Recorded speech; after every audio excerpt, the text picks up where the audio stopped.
इमरान खान वाहिद leader है जिसकी माँ का नाम बच्चे बच्चे को पता है। एक फाइटर की रिस्पॉन्सिबिलिटी सिर्फ ट्रेनिंग और फाइट करना होना चाहिए। घरेलू मामलात है वो बहुत अच्छे होते हुए नजर आ रहे हैं। 1 इंच का टुकड़ा ऐसे 1.25 कप पानी में डालेंगे। कभी गाय की जुबान, कभी ऊंट का टारा। मुझे केपीके से उस तरह का सपोर्ट नहीं मिला जिस तरह का एक एथलीट को चाहिए होता है।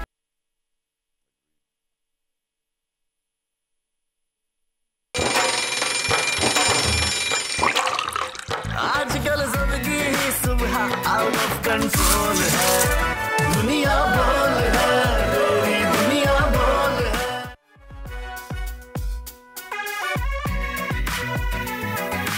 बिस्मिल्लाहिर्रहमानिर्रहीम, अस्सलाम वालेकुम, गुड मॉर्निंग पाकिस्तान, सुबह खैर। और इसी उम्मीद के साथ कि पाकिस्तान में फाइनली हल्की हल्की खुनकी का आगाज हो गया। सुबह जब मैं उठी तो 14 सेंटीग्रेड था। यकीनन weather has changed, winter has arrived. खुनकी कराची में बढ़ चुकी है, सर्दियां आ चुकी हैं, गीजर ना चल रहा हो तो नहाना बहुत मुश्किल हो जाता है। और गैस की शॉर्टेज की वजह से गीजर नहीं चलता। जिन अक्लमंद लोगों ने अपना गीजर इलेक्ट्रिक करा लिया है वो गर्म पानी से इस वक्त मुफीद फ़ायदा उठा रहे हैं। खैर, अब आज हम हमेशा अपने प्रोग्राम का आगाज़ करते हैं कोट ऑफ द डे से, किसी अच्छी बात से। और गुज़िश्ता रोज़ खबर मेरी नज़रों से गुजरी जिसने मुझे बड़ा उदास कर दिया। एक दोस्त ने मुझसे पूछा था कि तला क्या आप समझते हैं, क्या वजह है कि पाकिस्तान में लोग इतनी ज़्यादा खुदकुशियाँ क्यों कर रहे हैं? मैंने कहा माली मुश्किलात, कोई और ना घरेलू नाचाकी या कोई और रीज़न XYZ। उसका ये जवाब था कि लोग इतनी ज़्यादा खुदकुशियाँ इसलिए करते हैं कि उनके दिल में खौफ होता है कि लोग क्या सोचेंगे, कि अगर उसके पास माली उसके मुश्किलात हैं तो वो हो सकता है कि वो उनको इग्नोर करके घर छोड़ के चला जाए। अल्लाह पालेगा उनके बच्चों को, उसकी बीवी को, लेकिन फिर भी वो खुदकुशी करते हैं। बड़े अफसोस की बात है। सल्लल्लाहु अलैहि वसल्लम आका दो जहां रहमतुल लिल आलमीन वजह तख्लीक कायनात की तालीमात से मुझे मालूम पड़ा कि मुसीबत को मुसीबत समझना सबसे बड़ी मुसीबत है। क्योंकि सल्लल्लाहु ताला अलैहि वसल्लम ने फरमाया कि अल्लाह ताला ने मुझसे इतना इम्तिहान लिया कि 100 पहाड़ रेजा रेजा हो जाते, लेकिन उन्होंने हार नहीं मानी, उन्होंने कोई ऐसा गलत काम नहीं किया। आज हजरत इंसान मुश्किल में आके बहुत गलत फेल कर रहा है, गलत इकदाम उठा रहा है। और अंग्रेजी में एक बड़ी खूबसूरत कहावत थी कि when you focus on problems you get more problems, when you focus on possibilities you get more opportunities. तो हम अफसोस के साथ अपने मसाइल के ऊपर, अपनी मुश्किलात के ऊपर इतना फोकस करते हैं कि हमें अपनी मुश्किलात बहुत बड़ी नजर आती हैं। हम पॉसिबिलिटीज के ऊपर फोकस नहीं करते हैं, कौन कौन सी अपॉर्चुनिटी मार्केट में हो सकती है जो मेरी मुश्किल आसान करे, किस तरीके से मैं बढ़ूं, किस तरीके से अल्लाह से मदद मांगूं, किस तरीके से सल्लल्लाहु ताला अलैहि वसल्लम की तालीमात पर अमल करके हम अपने हालात बेहतर कर सकते हैं। मैं उस खबर का जिक्र करना चाह रहा था जो मलीर में इंतहाई अफसोसनाक वाकया पेश आया जब एक बाप ने छुरियां फेरी, ज़िबा किया अपनी ही औलाद को। उसको हम आगे डिस्कस करेंगे। प्रोग्राम में नजर डालते हैं टॉप स्टोरीज पर। इमरान खान के ऐलान से हुकूमत बौखलाहट का शिकार, क्या असेंबलियां तहलील होंगी, क्या अदम एतमाद या फिर गवर्नर राज लगेगा? पंजाब असेंबली को बचाने के लिए बड़ों की बैठक, कई अहम मामलात पर गुफ्तगू। हुकूमत ने आज वफाकी काबीना का इजलास बुला लिया। बस जीतना है और जीत के लिए मेहनत करनी है। कौमी खिलाड़ियों ने इंग्लिश टीम के खिलाफ कमर कस ली। पाकिस्तान और इंग्लैंड के दरमियान कल पहला टेस्ट सीरीज का आगाज होगा। दोनों टीमें की तैयारियां जारी हैं। और 50th नेशनल एथलेटिक्स चैंपियनशिप में कौमी एथलीट्स की बेहतरीन परफॉर्मेंस। समीन खान ने सबको पीछे छोड़ दिया। पाकिस्तान से तेज तरीन इंसान से होगी मुलाकात आज हमारे शो में।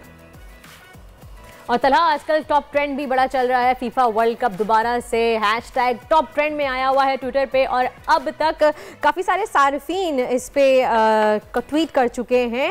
अब तक 98 लाख से ज़ायद सार्फिन ट्वीट कर चुके हैं। और गुज़िश्ता रोज़ अमेरिका ने ईरान को शिकस्त दी। यकीनन वो भी एक अपसेट था। Iran is suppose to be a better team than USA, लेकिन फिर भी उनको शिकस्त हुई। उसके अलावा जो बड़े मैचेस कल हुए उसके अंदर बड़ा मज़ा आया। वो मैचेस देखकर हमने बड़े बड़े खिलाड़ियों को एक्शन में देखा है।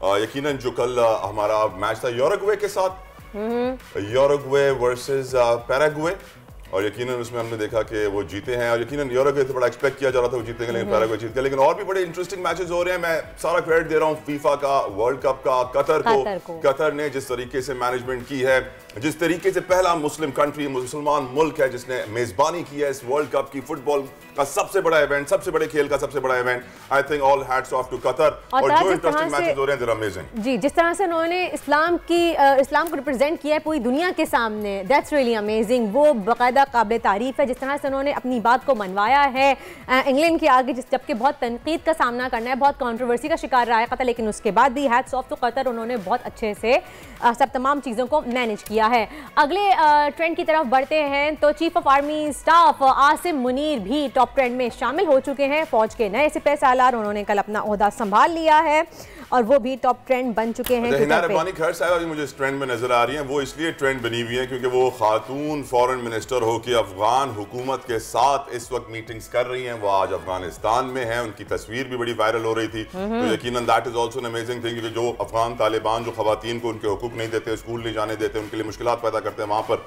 हमारी फॉरेन मिनिस्टर हिना रब्बानी खैर साहिबा पहुंची हुई हैं। ये वो कमांड चेंज हुए गुज़िश्ता रोज़ हमने देखा, बहुत बड़ी तकरीब थी। यकीनन नए सिपह सालार ने चार्ज संभाल लिया है। बड़ी तवक्कुआत, बड़ी उम्मीदें, बड़ी वीडियोस इस पर सोशल मीडिया पर चल रही हैं कि नए आर्मी चीफ से मुतालबा कर रही हैं, उनसे रिक्वेस्ट कर रही हैं कि प्लीज मुल्क के हालात बेहतर करें और पूरी कौम उनको मुबारकबाद पेश कर रही है। और तीसरा ट्रेंड जो कर रहा है आजकल टॉप पे ट्रेंड कर रहा है वो है इफ्तिखार अहमद। गुज़िश्ता दिनों T10 लीग में उम्दा बैटिंग पर सारिफीन का खुशी से निहाल हो चुके हैं, उनका खुशी का इजहार है, जिसकी वजह से इफ्तिखार अहमद भी टॉप ट्रेंड कर रहे हैं। और उन्होंने अब तक कितने लोग इस पर ट्वीट कर चुके हैं, 30 बॉल्स पर उन्होंने 83 रन बनाकर सबको हैरान कर दिया है। ये भी एक बहुत बड़ी बात है, सब लोग इस वजह से काफ़ी ज़्यादा खुश हैं उनके फैंस। और ब्रिलियंट इनिंग इन T10 लीग, माशाल्लाह, ये देखें रियल हीरो। और आप ये देख सकते हैं ट्वीट्स काफ़ी सारे लोगों ने ट्वीट भी की है इस पर। आगे बढ़े तला, कुछ पॉलिटिकल पॉलिटिकल से ज़्यादा मैं आज सोशल सोसाइटी को डिस्कस करना चाहता हूँ। वर्दा, हमारे साथ पीटीआई की सीनियर रहनुमा कंवल साहिबा मौजूद है। Kanwal, thank you so very much for joining us, we are grateful. आप सुबह सुबह हमें अपना वक्त देती हैं कीमती। कंवल, आप इस सोसाइटी को रिप्रेजेंट करती हैं, आप नुमाइंदा हैं अवाम की, आपको वोट पड़ते हैं। अवाम का जो हाल है मैं आपसे वो थोड़ा सा डिस्कस करना चाहता हूँ before we discuss PTI. Karachi में एक शख्स ने अपने 3 बेटियों के गले पे छुरियाँ फेरी, फिर अपने गले पे छुरी फेरने की कोशिश की तो अपनी जान से इतना ले नहीं सका, जख्मी हालत में अस्पताल शिफ्ट हो गया। मालूम यही पड़ा जो हमेशा खबर आती है कि माली मुश्किलात, कारोबार में नाकामी, 3-4 माह की तनख्वाह नहीं आई।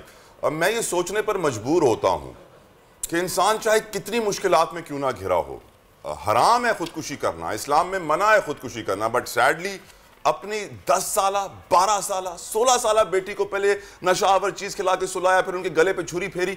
इसके लिए इंसान नहीं होता है, कुछ जानवर होता है, जहनी मरीज होता है। हम क्यों अपनी सोसाइटी में मेंटल डिसऑर्डर्स को इग्नोर कर रहे हैं और जहनी अमराज का जिक्र ही नहीं करते हैं और वो जहनी मरीज फिर ऐसी हरकत करते हैं? कंवल साहब, थैंक यू वेरी मच जी। सबसे पहले तो सबको सुबह बखैर। सुबह इतनी भयानक किस्म की बातें हम शुरू करेंगे, लेकिन मसाइल हैं और हमारे अपने मसाइल हैं। मैं पॉलिटिशियन से पहले एक सोशल साइंटिस्ट भी हूँ, तो आपने राइटली सवाल पूछा है। और सोसाइटी का नॉलेज होना, सोसाइटी के बारे में अंडरस्टैंड करना कि क्या इश्यूज हैं, क्या प्रॉब्लम्स हैं और क्या हमारे जो सोसाइटल जो चेंजेस हैं वो क्यों आ रही हैं। देखिए, इकोनॉमिक इशू या इकोनॉमिक कंस्ट्रेंट जो है वो मेन ड्राइविंग फोर्स होता है हर किस्म के स्ट्रेस का, हर किस्म की परेशानी का, लेकिन साथ में मॉरल इश्यूज भी हैं। यहाँ पर अगर आप देखें तो एक तरबियत का भी फुकदान नजर आता है, लेकिन इस वक्त जो पाकिस्तान में हालात है ना जी, जिस किस्म की महंगाई है और जिस किस्म के हालात हो गए, लोगों को 1 दिन 2 दिन नहीं कई दिन फाके करने पड़ रहे हैं। और फिर जो सोशल टैबूज हैं जिसमें बच्चियों के लिए सरवाइव करना, बाहर निकलना, या जो गैरत का एक सिंबल बनाया जाता है, उनका नाम को जो है वो अपनी इज्जत का और बेइज्जती का मसला बनाया जाता है, ये सारे फोर्सेस हैं जो इकट्ठे होते हैं। कंवल साहिबा, बट आई आस्क यू, फाके तो सल्लल्लाहु ताला अलैहि वसल्लम ने भी अपने पेट पे 3-3 पत्थर बांधे थे। हम उनको अपना मालिक मानते हैं, उनको अपना रोल मॉडल मानते हैं, हम उनको फॉलो करते हैं, उनकी तालीमात से सीखते हैं, लेकिन हम ये पॉइंट क्यों नहीं सीख पाते कि जब फाके भी हो तो बर्दाश्त करो और सब्र करो, सब्र के अलावा there is no other option. तला, हमारे ईमान भी आई थिंक कमजोर हो गए और ये मेंटल डिसऑर्डर एक प्रॉपर एक अलग मेरे ख्याल से बहस छिड़ जाएगी अगर हम इसकी तरफ जाएं तो। क्या कहेंगी कंवल साहिबा आप? तलाल, आप बिल्कुल ठीक कह रहे हैं, लेकिन देखिए हैव्स और हैव्स नॉट का फर्क जब ज्यादा बढ़ जाता है ना, नबी पाक सल्लल्लाहु अलैहि वसल्लम के दौर में जो फाके वो आप सल्लम खुद फरमाते थे, तो उनके साथ जो बैठने वाले थे, जितने आपके सहाबा किराम थे या जो मसाजिद में बैठ के लोगों को बुला के तालीम दिया करते थे, वो सारे फाके से होते थे, वो सारे बिल्कुल सादा जिंदगी गुजारते थे, उनके पास ये सब कुछ दौलत की चमक नहीं होती थी सिवाय हजरत उस्मान गनी के, जो अपना माल जो दिया करते थे। बिल्कुल कंवल साहब, आगे जाके हम शो में अपने इस बारे में मजीद डिस्कशन जारी रखेंगे और हम किसी एक्सपर्ट को भी लेंगे जो हमें अच्छे तरीके से बताया कि उनकी एक्सपर्टीज है इस फील्ड में। नहीं, वो तो बेशक माशाल्लाह से है, लेकिन मैं चाहूंगी कि अभी हम पॉलिटिकल अपडेट्स लें कंवल साहिबा से, क्योंकि जिसकी आपकी एक्सपर्टी है। कंवल साहिबा, ये बताएंगे, पहले दारों का मजाक उड़ाओ, फिर मिट्टी पाने के लिए इस्तीफे का ड्रामा रचाओ। नून लीग की एक और ड्रामेबाजी हमारे सामने आई है। अस्करी क़यादत के खिलाफ पहले नारेबाजी पर मुस्कुराने वाले आजम नजीर तारड़ की वजारत बहाल कर दी गई है। जजेस को वोट ना देने का बहाना बनाकर आजम नजीर तारड़ ने इस्तीफा दिया। फिर असदे लीडरशिप तब्दील होते ही वापसी का रास्ता शहबाज शरीफ ने बता दिया।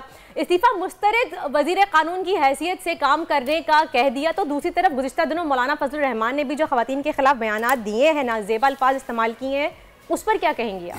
देखिए जी, नून लीग का मैं क्या आपको कहूँ, वो वुल्व्स इन शीप क्लोथिंग है। भेड़िए हैं जो भेड़ की शक्ल में है और ड्रामे इनके खत्म नहीं होते हैं। कोई एक साइड ये नहीं रखते हैं। मुनाफिकीन का एक टोला, इन पे मैं क्या कहूँ। मैं फजलुर रहमान पे पहले बात करूंगी। मौलाना मैं इसलिए नहीं उन्हें कहना चाहती कि मौलाना का मतलब होता है एक पढ़ा लिखा रिस्पेक्टेबल, जिसके पास दीन की तालीम हो। वो उस लेवल पे जब आ जाता है, जैसे एक PhD स्कॉलर होता है, तो उसके बाद उसका लकब मौलाना बनता है। ये इनहेरिटेड लकब नहीं है कि अब्बा जी मौलाना थे तो बेटा जी भी मौलाना होंगे। जिस तरह एक PhD डॉक्टर का बेटा PhD डॉक्टर नहीं कहला सकता अनलेस एंड अनटिल वो खुद से वहां उस लेवल तक वो अपनी तालीम हासिल ना करे। तो फजलुर रहमान जो जुबान इस्तेमाल कर रहे हैं, मैं समझती हूँ कि इनकी अपनी काबीना में, इस मौजूदा हुकूमत की काबीना, जहाँ उनका बेटा भी शामिल है, जो PDM को जिसको वो लीड करते हैं, उसमें बेतहाशा खवातीन है। एक खातून की तरफ से मुझे प्रोटेस्ट समझ नहीं आ रहा।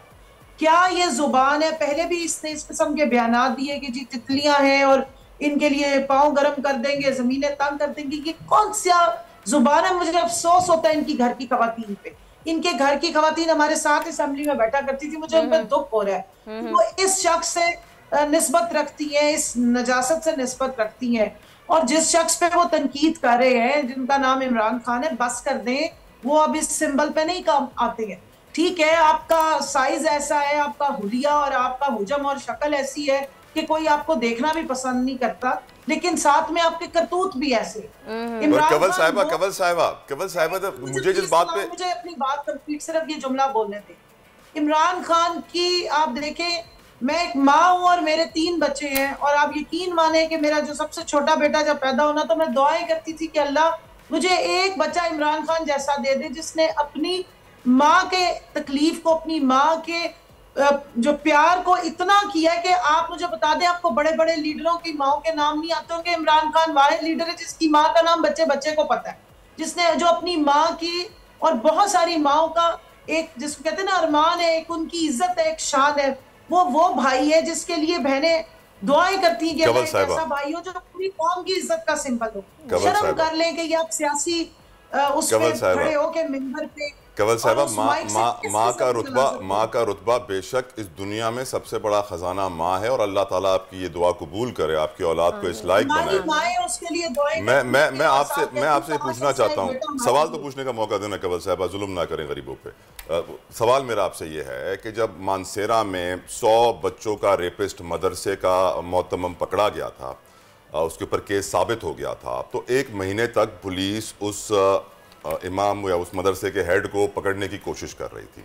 1 महीने के बाद खबर आती है कि JUIFA ने मशरूत तौर पर उस शख्स को पुलिस के हवाले कर दिया।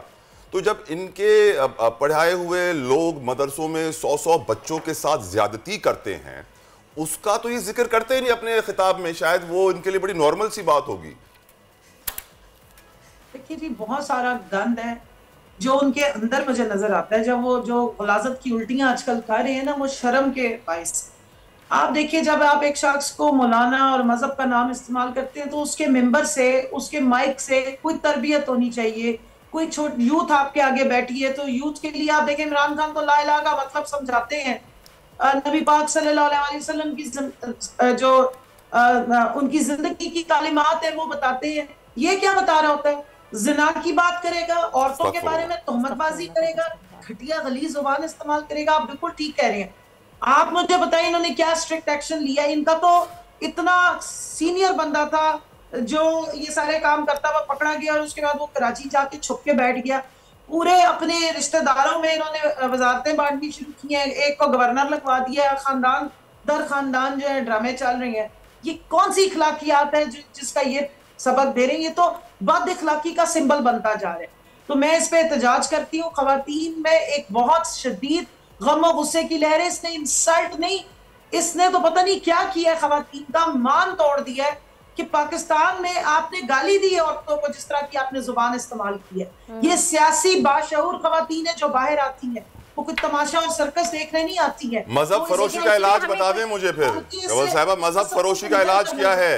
मजहब फरोशी का इलाज क्या है कंवल साहिबा?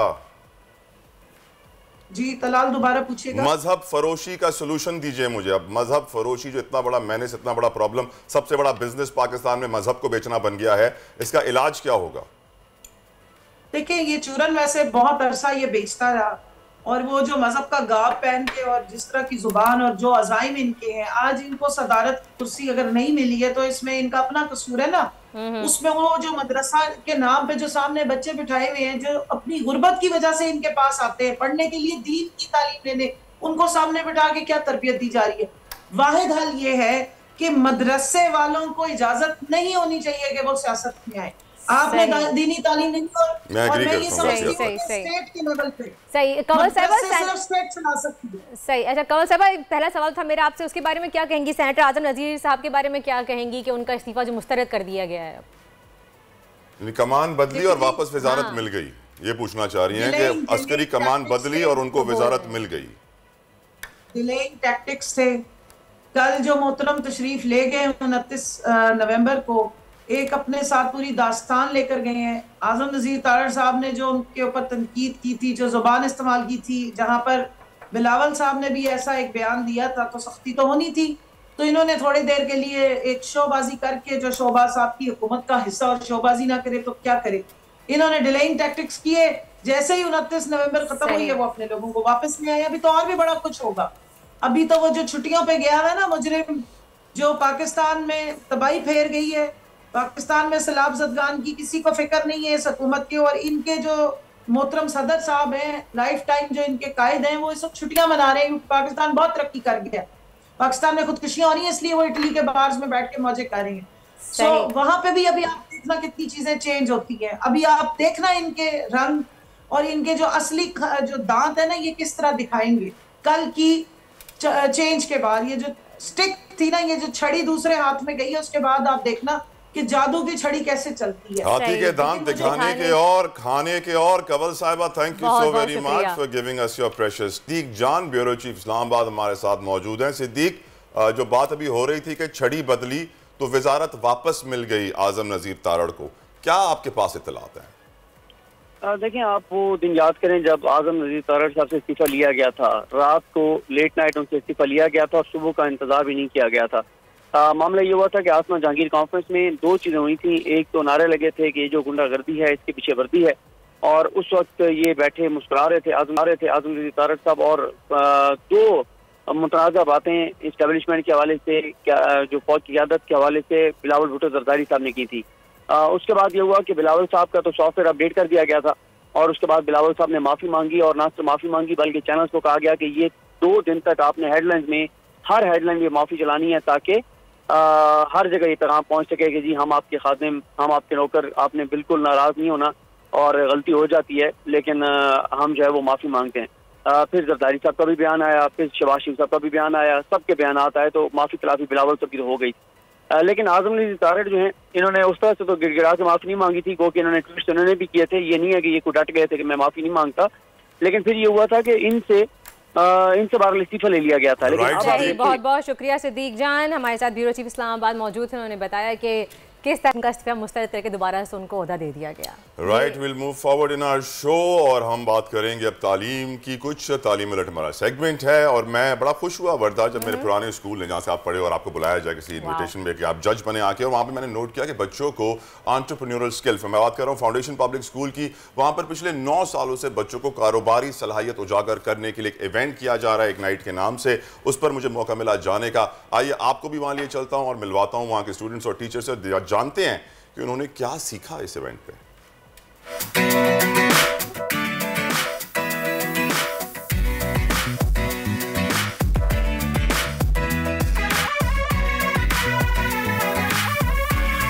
पाकिस्तान की तालीम का एक बहुत बड़ा प्रॉब्लम यह है कि जो स्कूलों में पढ़ाया जाता है और जो मार्केट में काम करवाया जाता है उसमें बड़ा फासला होता है। इसलिए कहते हैं कि तालीम में, एकेडेमिया में और इंडस्ट्री में बड़ा फासला है, लेकिन अब ये फासला कम हो रहा है।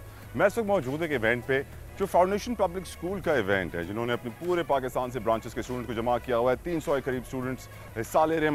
मुकाबला ये है कि किसके अंदर बेहतर कारोबारी आइडिया मौजूद है। एंटरप्रेन्योरल स्किल्स इंप्रूव की जा रही हैं स्टूडेंट्स की, जो मेरी नज़र में वक्त की ज़रूरत है, क्योंकि नबी करीम सल्लल्लाहु ताला अलैहि वसल्लम ने भी हमें यही सिखाया है कि अपना कारोबार करो। लेकिन देखा ये गया है कि बच्चे ज़्यादातर तालीम हासिल करने के बाद नौकरी की तरफ भागते हैं और अपना कारोबार कम करते हैं। लेकिन अब ज़माना बदल गया है, स्टार्टअप्स का ज़माना है और ओ लेवल से ही बुनियादें रख दी जाती हैं स्टूडेंट्स के अंदर। और 9 साल हो गए हैं फाउंडेशन पब्लिक स्कूल इग्नाइट के नाम से ये इवेंट करा रहा है। आइए आपको इस इवेंट में लेके चलते हैं, स्टूडेंट से मिलवाते हैं, टीचर्स से मिलवाते हैं और देखते हैं उनके आइडियाज़ क्या हैं। आइए।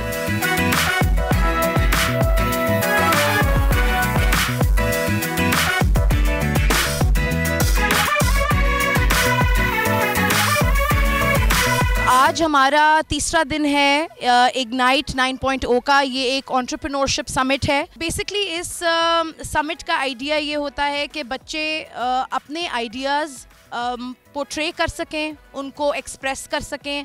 हम बहुत चीज़ों का एक्सपोजर देते हैं इसमें, बच्चों को एक आइडिया देते हैं कि बिज़नेस वर्ल्ड में क्या क्या इंट्रिकसीज इन्वॉल्व होती हैं।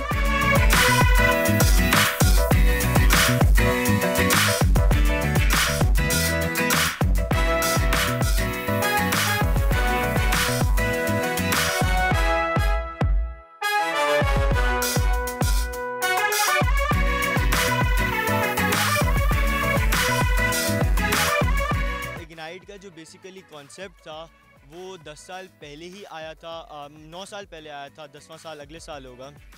तो 9 साल पहले यही था कि ओ लेवल के बच्चों को एक अपॉर्चुनिटी मिले अपनी एंटरप्रेन्योरशिप स्किल्स ऑन ग्राउंड लाने के लिए। ऑब्वियसली ये काफ़ी छोटी एज है तो वो इन रियल तो एग्जीक्यूट नहीं कर सकते, बट यहाँ पे उनको प्लेटफॉर्म मिल जाते हैं अपने आइडियाज़ को एक्सप्रेस करने के लिए। मेरे हिसाब से कारोबार की सबसे बड़ी अचीवमेंट ये होती है कि वो प्रॉब्लम्स को आइडेंटिफाई करके उनको सॉल्व करे। तो मेरे हिसाब से entrepreneurship is all about making solutions. यहाँ पे जो भी लोग आते हैं they come with such unique ideas के इवन जो हमारे जजेस होते हैं दे इवन थिंक कि यहाँ पे कुछ हो सकता है। हमने इस इवेंट से बहुत कुछ सीखा है as compare to our entrepreneur skills. हमने बहुत स्किल्स डेवलप किए about business management, how to run that, and overall the event was really great. Ignite में पार्टिसिपेंट रह के आई लर्न कि यहाँ पर हमें बिज़नेस कैसे चलाना है, प्रोडक्ट्स को कैसे मार्केट करना है। यहाँ पर न्यू राउंड्स थे, एक स्टॉक एक्सचेंज, PR क्राइसिस, इन्होंने बहुत कुछ करवाया। जैसे वी लर्न कि स्टार्टअप कैसे करना है एक बिज़नेस, एंड बहुत मज़े का इवेंट रहा है, एक सफ़र। ये it was a amazing journey. जहाँ के जो बॉयज़ हैं उनसे ग्रूमिंग हुई है और ऐसे इवेंट से बहुत कुछ सीखने को भी मिलता है। एज़ हैदराबाद में ऐसा कुछ भी नहीं होता, यहाँ पे कुछ ज़्यादा है और वी लव्ड इट और हर चीज़ बहुत परफेक्ट थी।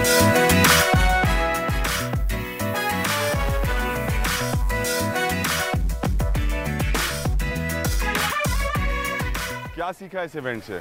इनोवेशन, मतलब किस तरह की इंडस्ट्रीज होती हैं अलग अलग टाइप की और किस तरह के प्रोडक्ट्स, नए आइडियाज़। क्या सीखा? अपनी क्रिएटिविटी को इम्प्लीमेंट करना। क्या सीखा इस इवेंट से? इन्वेस्टर्स के सामने पिच करना। Confidence. We learned entrepreneurship, teamwork, hard work, and how to cooperate with different. I really appreciate the fact that Foundation Public School is doing something for the past 9 years by the name of Ignite, who's trying to teach their students how to do their own business, how to be a good entrepreneur. Great, देख के अच्छा लगता है कि हमारे तालीमी इदारे इतना ज़्यादा काम कर रहे हैं और एक एंटरप्रेन्योर्स को पैदा कर रहे हैं, उनको बता रहे हैं, उनको डेवलपमेंट सिखा रहे हैं, स्किल्स डेवलपमेंट सिखा रहे हैं, किस तरह से उनको सेल्फ एम्प्लॉयड बनना है, एंटरप्रेन्योर बनना है। खैर, इसी के साथ ही एक ब्रेक का वक्त हुआ है, ब्रेक की जाने बढ़ते हैं। तला मिलते हैं आपसे छोटे से ब्रेक के बाद। आजकल जिंदगी ही सुबह आउट ऑफ कंट्रोल है, दुनिया बोल है, दुनिया बोल है। आजकल जिंदगी ही सुबह आउट ऑफ कंट्रोल है, दुनिया बोल है, दुनिया बोल है। Welcome back after the break. आप देख रहे हैं दुनिया बोल है और अब बात कर लेते हैं कुछ स्पोर्ट्स के हवाले से कि दुनिया के तीसरे बड़े मिक्स मार्शल आर्ट चैंपियनशिप में पाकिस्तानी जीत गए हैं इन्होंने। पाकिस्तानी हर जगह जीत रहे हैं वर्दा। मैं आपको बताऊं, पाकिस्तानी MMA की रिंग में, केज फाइट में, हर जगह सब जलाली परचम लहरा रहे हैं और फतह के झंडे गाड़ रहे हैं। ज़रूरत है कि इस टैलेंट को सपोर्ट किया जाए। वी ऑन बोल नेटवर्क और दुनिया बोल है, हमेशा ये कोशिश करते हैं पाकिस्तानी टैलेंट को प्रमोट करें, पाकिस्तानी हीरोज को सामने। यहाँ पे सबसे बड़ी बात ये है, मैं ये जरूर मेंशन करना चाहूंगी कि जब ये होता है तो हमें बड़ी खुशी होती है पाकिस्तानियों की। दुबई में जो कंपटीशन हुआ है ये वाला MMA फाइट का, उसमें उन्होंने इंडियन हरीफ को हराया है, ध्रुव चौधरी को। तो जब पाकिस्तानी भारत के किसी खिलाड़ी को शिकस्त दे देता है ना, हमारी जीत वहीं पूरी हो जाती है। हम फाइनल जीतना चाहते हैं। हम अपने शो में पहले अब्दुल्ला चांडियो को ही बुला चुके हैं, हम दूसरे जो फाइटर जीत रहे थे अहमद मुश्तबा जिन्होंने इंडिया को हराया था उनको ही बुला चुके हैं। और आज मुझे बड़ी खुशी है कि उलूमी करीम हमारे साथ मौजूद हैं। Ulumi, thank you so very much for joining us. ख़वातीन और हज़रात, उलूमी करीम पाकिस्तान के इस वक्त मैं कहूँगा टॉप के फाइटर्स में से एक हैं। और जिस तरीके से उन्होंने ध्रुव चौधरी का नाम लिया वर्दा ने, जब प्रेस कॉन्फ्रेंस हो रही थी, जो वेन होता है फाइट से पहले दोनों फाइटर्स का वजन चेक किया जाता है, किसी का वजन ज़्यादा तो नहीं है, और अगर ज़्यादा होता है तो फिर उसके ऊपर फाउल लग सकता है, वो फाइट कैंसिल भी हो सकती है। तो ध्रुव का वजन ज़्यादा आ गया था, उलूमी ने अपना वेट बिल्कुल मेनटेन किया हुआ था। तो उस वक्त प्रेस कॉन्फ्रेंस में भी इंडियन फाइटर ने पाकिस्तानी फाइटर का शुक्रिया अदा किया कि आपने फाइट कैंसिल नहीं की जबकि मेरा वजन ज़्यादा है। तो अंदाज़ा कीजिए कि हमारे फाइटर्स की तैयारी, उनकी ट्रेनिंग, उनका टैलेंट कितना ज्यादा है, लेकिन फिर भी शायदली हम उन्हें इतना प्रमोट नहीं करते जितना करना चाहिए। उलूमी हमारे साथ हैं इस वक्त। जी उलूमी, अस्सलाम वालेकुम, वेलकम टू दुनिया बोल है। अस्सलाम वालेकुम, thank you so much for having me on the show जी। उलूमी ने मैट्रिक्स फाइट नाइट में ध्रुव चौधरी को हराया। How was the experience? पहले तो उलूमी इस फाइट का थोड़ा सा जिक्र कर लेते हैं, कैसा रहा एक्सपीरियंस, क्या हासिल किया, क्या एक्सपोजर मिला, बताइए। फर्स्ट ऑफ मैं MFN का बहुत बहुत शुक्रिया अदा करना चाहूँगा कि I was the first ever Pakistani जिन्होंने मैट्रिक्स फाइट नाइट में फाइट की, और वो भी सीधा मुझे उन्होंने टाइटल फाइट दी। अल्हम्दुलिल्लाह I became the first Pakistani to fight in an Indian promotion for a championship belt, और वो भी जो है ना अल्हम्दुलिल्लाह जीत गया। It was a great experience. Event Dubai में था, इनका 10th इवेंट था। लेकिन कैसा लगा होगा यार, उलूमी इंडियंस की तो मतलब धुएं निकल गए होंगे कि उन्हीं का प्लेटफॉर्म, उन्हीं का फाइटर, और जिस तरीके से आपने हराया, वजन भी उसका ज्यादा, रहम भी आपने खाया, और दुबई में इंडियन बहुत ज्यादा हैं, तो वहां तो वैसे भी इंडियन का बहुत काफी धुएं निकले होंगे। फायर डिपार्टमेंट को बुलाया होगा?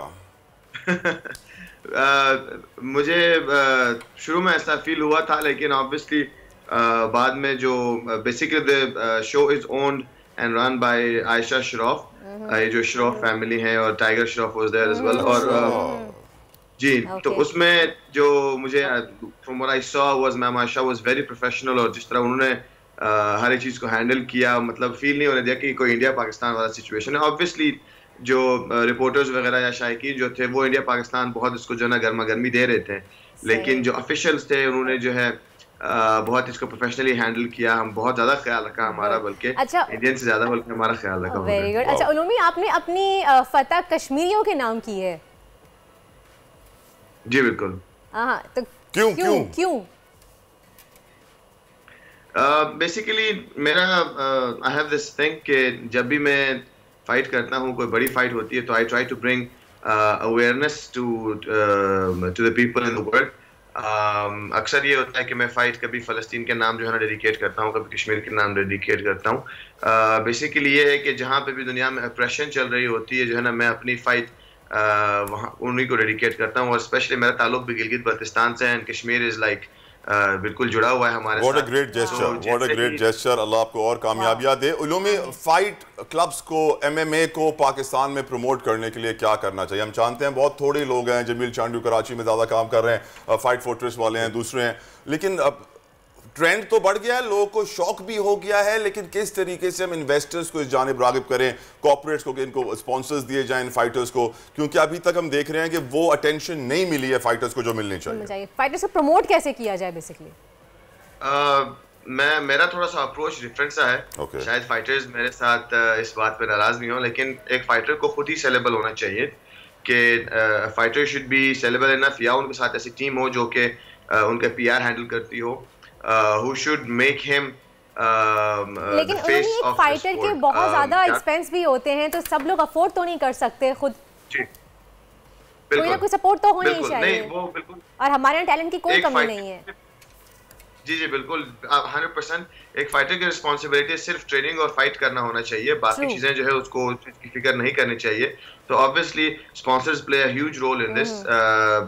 मेरे साथ अल्हम्दुलिल्लाह इस बार I had a line of sponsors जिसमें Sunny D by Scotmann pharmaceutical was my top sponsor, जिन्होंने मैं बिल्कुल लास्ट मिनट पे जब मुझे हेल्प चाहिए थी when I had to fly back to Thailand to finish my camp, तो उन्होंने मुझे स्पॉन्सर किया, मुझे सपोर्ट किया।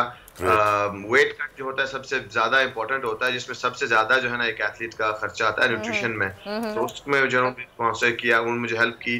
फाइटिंग अलायंस थे, उन्होंने मेरी हेल्प की।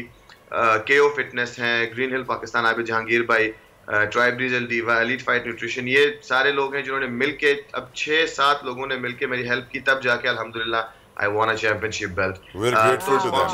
We're grateful. अल्लाह करे कि ये इसी तरह हेल्प करते रहें और भी लोग इनको देखकर आएं और फाइट्स को प्रमोट करें, फाइटर्स को प्रमोट करें। ये बताइए, आपका वजन कम था, इंडियन फाइटर का वजन ज्यादा था, क्यों रहम क्यों खाया? आप चाहते वहीं उसकी बेइज्जती करके उसके मुंह पे चमाट मारते, बोलते जाओ घर जाओ, तुम फाइट करने की तुम्हें जरूरत ही नहीं है। बेसिकली पहले ये था कि उनकी जो फेडरेशन थी वहाँ पे, all India mixed martial arts federation, उन्होंने मुझे कहा कि नहीं आपका वेट बहुत ज़्यादा है, आप वेट कट नहीं कर सकोगे।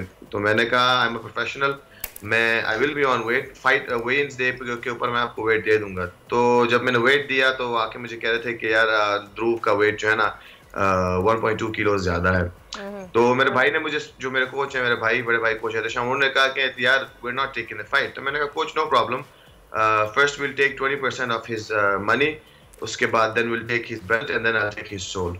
तो मेरे भाई ने मुझे देखा, कहते हैं कि I think you have a plan, let's do it. तो नॉट अ प्रॉब्लम, जो है हम एथलीट्स हैं। I went to fight, I was prepared, I went to fight and I wanted to fight. Don't you think कि ये fight करना थोड़ा सा रिस्की भी साबित हो सकता था? हो सकता है, लेकिन obviously I had done my homework. मुझे पता था कि ध्रुव की क्या स्ट्रेंथ और क्या वीकनेसेस हैं, मुझे पता था मेरी क्या स्ट्रेंथ्स हैं। तो bigger the risk, bigger the profit. Exactly. Thank you so very much, Ulumi Kareem. All the best to you. We hope कि आप आने वाले वक्त में मजीद ऐसी बेल्ट्स पाकिस्तान के लिए जीत के आएं और MMA रिंग में पाकिस्तान का परचम लहराएं। Thank you so very much. You made us all proud, Ulumi. Thank you so much. अब वक्त है सितारों की चाल से किस्मत का हाल जानने का। उनसा शाह हमारी पैनलिस्ट होती हैं, हमारे साथ मौजूद होती हैं हमेशा, तो वेलकम कहते हैं उनसा को। अस्सलाम वालेकुम उनसा, वेलकम टू दुनिया बोल है ना। Good morning to you. Good morning, कैसी हैं आप? बिल्कुल ठीक उनसा, आप कैसी हैं? अल्हम्दुलिल्लाह बिल्कुल ठीक। सुबह सुबह बोल न्यूज़ दुनिया बोल है। सुबह सुबह लोग आपका वेट कर रहे होते हैं और दुनिया बोल है आपका वेट कर रही होती है कि जी उनसा आए और हमें सितारों की चाल से आगाह करेंगे। सितारे क्या कहते हैं? इस वक्त काफ़ी सारी नज़रें इस वक्त कौम की हैं कि मुल्क में शायद कुछ बेहतरी आ जाए, सितारों की चाल कुछ बेहतर हो जाए, मईशत कुछ बेहतर हो जाए। तो आपके कार्ड्स कुछ कह रहे हैं इस हवाले से, फिर हम जाएंगे सितारों के हवाले से। जी बिल्कुल, देखें जहाँ तक जनरली ओवरऑल अगर मुल्क की सिचुएशन देखें तो कार्ड्स जो आ रहे हैं वो किंग ऑफ सोर्ड्स का कार्ड है और उसके साथ द लवर्स का कार्ड है। तो सिचुएशन थोड़ी बेहतर तो हुई है, लेकिन कॉम्प्लिकेशंस अभी भी नजर आ रही हैं पाकिस्तान के हवाले से, पॉलिटिकली हो या गवर्नमेंट के हिसाब से हो। तो दोनों चीजें जो हैं वो पाकिस्तान सफ़र कर रहा है, अवाम सफ़र करती हुई नज़र आ रही है। लेकिन मुझे कुछ अहम इम्पॉर्टेंट फैसले होते हुए नज़र आ रहे हैं। मुझे लगता है कि कुछ दिनों में कुछ ऐसे लोगों को न्यूज़ मिलती हुई नज़र आ रही है जो उनकी बेहतरी के लिए होगी, या हो सकता है इलेक्शन की अनाउंसमेंट भी हो सकती है, या कुछ पॉलिटिकली चेंज आ सकता है, क्योंकि यहाँ पर द लवर्स का कार्ड है, चॉइसेस का कार्ड है। तो यानी कि इसी हफ्ते में या आगे आने वाले चंद माह कह सकते हैं, चंद दिनों में कुछ न्यूज़ मिलेगी आवाम को? मुझे लगता है कि चंद हफ्तों में कुछ ऐसा चेंज आने वाला है, कोई कुछ खबरें नजर आ रही है, या पॉलिटिकली कुछ चेंज नजर आ रहा है, गवर्नमेंट वाइज कुछ चेंज नजर आ रहा है हुकूमत की तरफ से, या मतलब ओवरऑल जनरली मुझे लगता है कि अवाम को के लिए कुछ अच्छी खबर आने वाली है। उनसा खान साहब ने अपना सियासी आखिरी दाव खेल दिया है। उन्होंने कहा है कि जब असम्बलियों से बाहर आ रहे हैं, असम्बलियाँ तहलील करने का भी सुनने में आ रहा है, लेकिन उन्होंने डिस्क्लोज कर दिया हुकूमत को, यानी कि अपोजिशन को चांस दे दिया है कि वो थोड़े से अलर्ट हो जाए और उस पर कुछ इम्प्लीमेंट कर सकें, अपनी कोई अगली चाल खेल सके। तो आपको क्या नज़र आ रहा है कि असम्बलियाँ तहलील होती हुई नज़र आ रही हैं या गवर्नर राज लगता हुआ नज़र आ रहा है? क्या नज़र आ रहा है आपको पंजाब में? देखिए मेरे पास अभी फिलहाल मुझे गवर्नर राज होता हुआ नजर नहीं आ रहा है। यहाँ पर देखिए इमरान खान साहब के लिए जो कार्ड है 3 ऑफ बॉन्ड्स का कार्ड है, तो वो कॉपरेट करते नजर आ रहे हैं गवर्नमेंट के साथ। तो एक गिव एंड टेक वाला मुझे रिलेशन नजर आ रहा है हुकूमत और पीटीआई या इमरान खान साहब के दरमियान कॉपरेशन नजर आ रही है, दोनों एक दूसरे से कॉपरेट करते हुए। थोड़ा मुझे जो चीजें बहुत ज्यादा गहमा गहमी और गम गुस्सा जो था वो चीज मुझे थोड़ी कम होती है, यानी कि जो अंदर खाने खिल रही हैं कि कुछ बैकडोर राब्ते हो रहे हैं, इसका मतलब है कि वो खबरें कुछ किसी हद तक दुरुस्त साबित हो रही हैं। खैर बताइएगा उनसा कि आज सितारों की चाल क्या कहती है, एरीज के बारे में बताइए, जेमिनी के बारे में बताइए, जितने भी सितारे हैं आज का दिन उनका कैसा रहेगा? जी, एरीज के लिए जो एनर्जी नजर आ रही है आज के लिए 4 ऑफ सोर्ड्स की नजर, 4 ऑफ पेंटिकल्स की नजर आ रही है। पेंटिकल मतलब पैसा, उनको पैसों के हिसाब से बचत करने की जरूरत है, अपने अखराजात को कंट्रोल करें, अदरवाइज उनको जो है कोई नुकसान भी हो सकता है। आज सोच समझ के कोई फाइनेंशियल मामलात आप डीलिंग जो भी करनी है वो सोच समझ के जल्दी करेंगे। आगे बढ़ते हैं टॉरस की जानिब। टॉरस के लिए जो रीडिंग आई है वो एस ऑफ कप्स की है। आज कोई शादी वगैरह मामलात हैं, घरेलू मामलात हैं, वो बहुत अच्छे होते हुए नजर आ रहे हैं, घर में एक अच्छा टाइम स्पेंड करते हुए नजर आ रहे हैं। टॉरस कोई ट्रैवल पर भी जा सकते हैं। जेमिनी के लिए आया है किंग ऑफ वॉन्ड्स का कार्ड, तो आज वो जेमिनी वाले छाए रहेंगे, जिस काम में भी इंशाल्लाह हाथ डालेंगे उनको कामयाबी मिलेगी, कोई अथॉरिटी भी उनको मिल सकती है। जेमिनी के बाद है कैंसर। कैंसर के लिए ब्लेसिंग्स नजर आ रही है, ज्यादा सदकात जरूर कीजिए, मुझे इबादत में वक्त गुजारिए। यहाँ पर मुझे कोई कॉन्ट्रैक्ट मिलता हुआ नजर आ रहा है, कोई कमिटमेंट, कोई शादी के भी काफी चांसेस नजर आ रहे हैं। लियो के लिए कोई अहम फैसला लेते हुए नजर आ रहे हैं, दिमाग से फैसला कीजिएगा। अगर कोई चीज खरीदनी है, कोई जिंदगी का कोई अहम फैसला करना है, लॉजिकल फैसला कीजिएगा, जज्बाती फैसला नहीं करना है। वर्गों के लिए जो एनर्जी है, कोई नया काम आप आज शुरू कर सकते हैं, कोई नया काम, कोई नई जॉब हो सकती है, कोई नया बिजनेस स्टार्ट करना चाहते हैं, तो ये वक्त बहुत अच्छा मुझे नजर आ रहा है। सही, थैंक यू सो मच। उनसा वक्त की कमी है, विर्गो पे ही हम खत्म करेंगे, बारे में जरूर जानेंगे आपसे, कल दोबारा कनेक्ट करेंगे, फिर बताएंगे कि बाकी सितारे सब पे क्या कहते हैं। इसी के साथ ही एक ब्रेक का वक्त हुआ है, हमारे साथ रहिएगा। आजकल जिंदगी ही सुबह आउट ऑफ कंट्रोल है, दुनिया बोल है, दुनिया बोल है। Welcome back after break. आप देख रहे हैं दुनिया बोल है। मौसम की सूरत हाल से आपको आगाह करते हैं। तो ओवरऑल बात की जाए मौसम की, तो कल रात से कराची में शुमाल से आने वाली ठंडी हवाओं की एंट्री हो गई है, जिसके बाद रात के औकात और सुबह में सर्दी बढ़ने लग गई है। फाइनली शुमाल से दाखिल होने वाली हवाएं, इन सर्द हवाओं का सिलसिला आइंदा 2 से 3 दिन तक जो है वो जारी रहेगा। उसका इम्कान भी है कि शायद मज़ीद ठंड भी बढ़ सकती है कराची में। अगर बालाई इलाकों की बात करें तो वहाँ पे कड़ाके की सर्दी और ठंडी हवाएं लहू जमा रही हैं। बलूचिस्तान में सर्दी की शिद्दत में इजाफा हो रहा है, जबकि पंजाब के मैदानी इलाकों में मौसम खुश्क और सर्द रहने की पेशगोई की गई है। शुमाली पंजाब और बालाई सिंध बदस्तूर शदीद धुंध की लपेट में है। और अगर दर्जा हरारत की बात की जाए तो आज कराची में कम से कम दर्जा हरारत 16, यानी कि सर्द के कपड़े हम लोग सर्दियों के पहन सकते हैं, और लाहौर में 9, इस्लामाबाद में कम से कम दर्जा हरारत 8, कोयटा में 2, सुन के ही ठंड लग रही है, पेशावर में भी 9 डिग्री सेंटीग्रेड रहने का इम्कान है। ये तो थी मौसम की सूरत हाल। अब चलते हैं तला की तरफ। और अब मौसम के सेगमेंट के बाद हमारे साथ मौजूद हैं स्टूडियो में हकीम शाह नज़ीर साहब। हम शामिल करेंगे अब मुख्तलिफ टोटके और नुस्खे। हकीम साहब, thank you so very much. आप आते हैं सुबह सुबह हमारे पास शो में, हम बड़े शुक्रगुजार हैं। बहुत शुक्रिया तला भाई। लेकिन हमेशा से आप जब भी आते हैं तो आपको नज़ला ज़ुकाम का नुस्खा दे दिया जाता है। आज कुछ वज़न की बात कर लेते हैं। जी जी बिल्कुल। देखें, एक तो पहले तो मैं ये कहूँगा कि जो नज़ला ज़ुकाम, खांसी, बलगम, ये आजकल मौसम में तकरीबन घर में तमाम लोगों को हो रहा है, चाहे वो बच्चे हों या बड़े हों, सबको हो रहा है। और देखिए एक बात याद रखिएगा, अगर आपका बुखार 2-3 दिन में नहीं उतर रहा तो प्लीज़ फौरी तौर पे अपने कंसल्टेंट को ज़रूर दिखाइए। और आजकल गले के टॉन्सिल्स, गला ख़राब रहना, उसकी वजह से बुखार हो जाना, हाथ पाँव का जलना, और गले में जायका जो है आपका टेस्ट लेस हो रहा है, यानी कुछ खाते हैं तो जायका नहीं आ रहा होता है। छींकें इस कदर होती हैं कि 20-25 छींकें एक साथ आ जाती हैं, ये होती है साइनसाइटिस एलर्जी। और अगर खांसी होती है तो यूँ फेफड़ों तक में पेन महसूस होता है, बहुत ज़ोर की आवाज़ आती है। तो उसको ठीक करने के लिए एक छोटा सा नुस्खा मैं बताकर दिखा रहा हूँ। इसमें जो सबसे पहली चीज़ हम डाल रहे हैं ये है मुलेठी। हर घर में मशहूर है ये, इसे मुलेठी कहते हैं। ये 1 इंच का टुकड़ा ऐसे 1.25 कप पानी में डालेंगे और 1 चम्मच के बराबर ये गाउजुबान के पत्ते, गाउजुबान के पत्ते, ये कौन सी जुबान? गाउजुबान के, गाय की जुबान है क्या? गाय की जुबान, ठीक है। और ये है तुख्मे ख़त्मी, ये तुख्मे ख़त्मी है, ये भी हमने लिया 1 चम्मच। ऐसे 1.25 कप पानी में डाल के आप उबाल लें, आपका कहवा तैयार हो गया।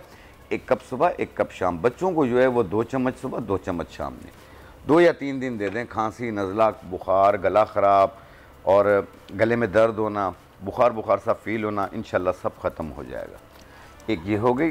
दूसरी चीज़ ये है कि वेट बढ़ रहा है लोगों का सर्दियों के में, ज़ाहिर बात है कहीं आना जाना कम हो जाता है, दिल चाहता बस बैठ पे ही रहें, सोते रहें, और बॉडी को गर्म करने के लिए बार बार खा रहे होते हैं। हाँ, और ये है कि वॉक नहीं है, चलना फिरना नहीं है, तो बाज़ लोगों का पेट निकल रहा होता है, बाज़ का गर्दन के पीछे की चर्बी, हिप्स, थाइस वगैरह बढ़ रही होती है, कोशिश से भी कम नहीं होती है। आज तला भाई आप ही के प्लेटफॉर्म से मैं ये बात कहूँगा कि अगर जो चीज़ में एक ही चीज़ है, इसका कमाल देखिएगा, सिर्फ 1 महीना यूज़ कीजिए, 8 से 10 kg वज़न कम होगा। वाह, लाजमी होगा। ये मैंने अपने घर पे यूज़ करा, अपने दोस्तों में यूज़ करा, तब मैं आपके शो में लेकर आया हूँ। बहुत ही इजी चीज़ है ये है ऊँट कटारा। ऊँट का टारा? ऊँट कटारा। ऊँट कटारा, हाँ। ये नाम जो है ना हकीम साहब, कभी गाय की जुबान, कभी ऊँट कटारा, नोट कर रहा हूँ ना आप हर जानवर नहीं, कुछ ना गाय की जुबान नहीं, गाओ जुबान। गाओ जुबान एक पौधा है, उसका फूल भी है, उसके पत्ते भी हैं। ठीक है, ठीक है। ये ऊँट कटारा है, ठीक है। इसका कहवा बना के पीना है और कुछ नहीं करना, और सिर्फ 1 टाइम पीना है रात को। ऊँट कटारा, ये फैटी लिवर जिन लोगों को हो रहा है, ये वो भी इस्तेमाल करें। अगर सुबह उठते हैं जैसे चेहरा सूजा हुआ होता है, ये उसके लिए भी बेहतर है। आप देखें, जो चीज़ याद रखिएगा, जो चीज़ 10 दिन में काम नहीं करे वो 10 साल में भी नहीं करेगी। ठीक है, आप इसे यूज़ कीजिए, आप ही के प्रोग्राम में कॉल आएगी कि उनका वेट कितना कम हुआ है, और ये आजमाइश है, आप इस्तेमाल करें और बताइए। इस तरह आपने 1 चम्मच के बराबर, अगर कमती बढ़ती हो जाए तो कोई हर्ज भी नहीं है, ठीक है, कोई नुकसानदेह चीज़ नहीं है। ऐसे आपने बनाना है, इसका कहवा बनाना है, 1-2 जोश दे के उतार दें, रात को सोने से 1 घंटा पहले पी लें। ये स्ट्रेस को भी नहीं चलाती है, नींद भी आपकी बेहतर हो जाएगी इससे। और दूसरा, पेट, हिप्स, थाइस, गर्दन के पीछे की चर्बी, ये आस्ते आस्ते कम होना शुरू हो जाएगी, और तकरीबन आपके 10-12 दिनों में काफ़ी कपड़े लूज़ हो चुके होंगे। और इसे 1 महीना यूज़ करें, अगर आगे भी जारी रखना चाहें आप रख सकते हैं, क्योंकि ये यरकान के लिए भी बेहतर है, हेपेटाइटिस के लिए भी बेहतर है, फैटी लिवर को भी दूर करती है, और फालतू फैट जैसे चर्बी बन रही होती है, पेट निकल रहा होता है, ये उसको भी कम करती है। मेंटल डिसऑर्डर के लिए हकीम साहब आप क्या देते हैं? फॉर एग्जांपल दिमागी बीमारियां होती हैं, स्किज़ोफ्रेनिया होता है, डिप्रेशन, एंजाइटी, ये आम होता जा रहा है। जिस तरह कल मलीर में हमने खबर सुनी, इंतहाई अफसोसनाक। तो मैं ये चाहूँगा कि आप हिकमत के तरीक़ों से जहनी अमराज का इलाज भी कुछ बताइए। देखिए, जिस तरीके के हालात चल रहे हैं तो उसमें हर इंसान जहनी अमराज की तरफ जा रहा है, टेंशन, डिप्रेशन। हम एक आज़ाद मुल्क में रहते हैं और यहाँ पे इंसान को खुशहाल रहना चाहिए, लेकिन उसके बावजूद वो खुशहाली नहीं है लोगों, हमारे जहन परेशानियों से आज़ाद नहीं है। महंगाई से परेशान हैं, कुछ लोग अपने घरों से परेशान हैं, कुछ हर चीज़, एक ना एक इंसान के साथ कोई ना कोई कहानी रुकी हुई है। तो जिन लोगों को भी जहनी डिप्रेशन, टेंशन, सर दर्द, चिड़चिड़ापन, गुस्सा, दिमाग का फजूल का चलना, रात को सोते हैं तो फिल्म की तरह दिमाग चल रहा होता है, तो उसको ठीक करने के लिए एक बादाम की तरह मिलेगा आपको मगज़ फिंदक। मगज़ फिंदक आप ये ले लें 100 ग्राम, ये पंसारी की दुकान से मिल जाता है। और मगज़ बिनोला, ये कपास के बीजों का मगज़ होता है। ये दोनों को 100 ग्राम लेके मिला के बारीक पाउडर बना लें। 1 छोटी चाय वाली चम्मच सुबह, 1 छोटी चाय वाली चम्मच शाम, चाय खाने से पहले या बाद में ले लें, कोई हर्ज नहीं है। सादा पानी के साथ इस्तेमाल करें, इंशाल्लाह ये जो दिमाग का फजूल का चलना, वहम करना और रोने को दिल करना, चिड़चिड़ापन, ये सब आस्ते आस्ते दूर होता जाएगा। और ये कुछ अर्सा यूज़ कीजिएगा। और प्लीज़ अगर किसी डॉक्टर की दवाएं आपके पास चल रही हैं तो उसको अपनी मर्ज़ी से मत बंद कीजिएगा, अपने डॉक्टर के मशवरे से बंद कीजिएगा। मगज़ फिंदक और मगज़ बिनोला। मगज़ फिंदक और मगज़ बिनोला। अच्छा, हमारे प्रोड्यूसर साहब हैं अवान साहब, जी, उनको शकरकंदी से बड़ा प्यार है। हाँ, और वो कह रहे हैं आजकल मौसम भी आया है, तो हकीम साहब से पूछे कि मुझे शकरकंदी से क्या क्या फ़ायदे हो सकते हैं, वो जो खाते हैं रोज़ाना सुबह शाम रात। देखें, शकरकंदी जो है फुल फ्रॉम प्रोटीन होती है, और ये वेट बढ़ाना, जिनका वज़न कम है ना, पिचके गाल हैं, सूखी कलाई हैं, वो 1 पाव या 1 पाव सुबह 1 पाव शाम तक खा सकते हैं। वैसे बिल्कुल सही पहचाना, पिचके गाल और सूखी कलाइयाँ अवान साहब। क्या बात है हकीम साहब, आपने तो ऐसे ही बता दिया शकरकंदी वालों की बात। जी नहीं, शकरकंदी के यही बेनिफिट्स हैं। जिनका वजन कम है वो ज़्यादा इस्तेमाल करें और उनका वेट बढ़ता जाएगा। जिनके पिचके गाल और सूखी कलाइयाँ होती हैं उनके बारे में कुछ बताइए, और क्या क्या प्रॉब्लम्स होते हैं उन्हें? देखिए उनको ये होते हैं, सूखी कलाइयाँ होती हैं, वो जितना खाते हैं उनके वजन लगता नहीं उनको। ओके। और बाज़ लोग ऐसे होते हैं वो पानी पीते हैं उनको वजन बढ़ रहा होता है। सिंधी में हम कहते हैं ऐसे हाटी एडिया सही है ना जी, यानी कि जिसकी हाटी ऐसी हो कितना भी खा ले उसे कुछ नहीं होने वाला। कुछ नहीं होता। पिचके गाल और सूखी खाता भी ज़्यादा है, ऐसा बंदा खाता भी ज़्यादा है लेकिन उस पर असर नहीं कर रहा होता। तो ये अगर वो शकरकंदी का इस्तेमाल करता है वो करे इंशाल्लाह। और दूसरा, जिन लोगों को पेट ख़राब लेता है, लूज मोशन की शिकायत रहती है, वो भी शकरकंदी का इस्तेमाल करें। उससे ये है कि ये पेट को नॉर्मल करती है। ओके। मैदे के लिए भी बहुत बेहतर है और बच्चे बड़े सब इसे शौक से खाते हैं। और याद रखिए इसके ऊपर ये 12 मसाले डाल के मत खाइए, ये अपनी ताकत खो देता है। बेशक बेशक। एक शख्स आया नबी करीम सल्लल्लाहु ताला अलैहि वसल्लम के पास और कहा कि मेरे जिस्म पे वजन चढ़ नहीं रहा, मैं क्या करूं? सल्लल्लाहु ताला रहमतुल्लिल आलमीन वजह तख्लीक़ कायनात ने फरमाया कि तुम रोज़ एक गिलास दूध का पिया करो। तो वो शख्स थोड़े वक्त के बाद, कुछ हफ्तों के बाद दोबारा आया कि मैं रोज़ दूध का गिलास पी रहा हूँ लेकिन वजन चढ़ नहीं रहा, मैं क्या करूँ? तो आका दो जहां ने पूछा कि तुम कहीं दूध में कुछ मिला तो नहीं रहे हो? तो हाँ, मैं उसको मीठा करने के लिए कुछ मिलाता हूँ। तो आका दो जहां रहमतुल्लाह अलमीन वजह तख्लीक़ कायनात है कि वो मिलाना छोड़ दो, क्योंकि जब तुम उसमें दूसरी चीज़ मिलाते हो तो उस चीज़ की ताकत खत्म हो जाती है। इसके ऊपर थोड़ी रोशनी डालिए हकीम साहब। नहीं, बिल्कुल इसी तरह जब मैंने अभी अर्ज़ किया कि आप लोग शकरकंदी खाते हैं या कोई सैलेड भी लेते हैं तो उसके ऊपर आप बहुत सारे मसाले वगैरह, तेल भी गिरा देते हैं सैलेड के ऊपर डायरेक्ट, क्या कुछ डाल देते हैं। और बाज़ लोगों ने तो उसको अपना एक ब्रांड बना लिया है कि जी शकरकंदी फलाने फ्लेवर में। अरे जो ओरिजिनल हालत में है आप उसको इस्तेमाल कीजिए, आप उसके बेनिफिट्स देखिए। आप अभी आपने देखा होगा अमरूद आए हुए हैं, जी हाँ, बहुत जगह इस बार बहुत ही ज़्यादा आए हुए हैं अमरूद। आप अमरूद का इस्तेमाल करें, पेट दर्द के लिए भी बेहतर है, विटामिन सी भी है उसके अंदर, आपके कलर के लिए भी बेहतर है, दूसरा आपके पेट के निज़ाम के लिए भी बेहतर है। अमरूद के साथ आपने देखा होगा उसके पत्ते लगे हुए होते हैं, उसके 4 पत्ते ले लें आप, 1 पाव नारियल के तेल में या तिल के तेल में डाल के 1 घंटा धूप में रख लें, आपका एक बेहतरीन हेयर ऑयल तैयार हो जाएगा।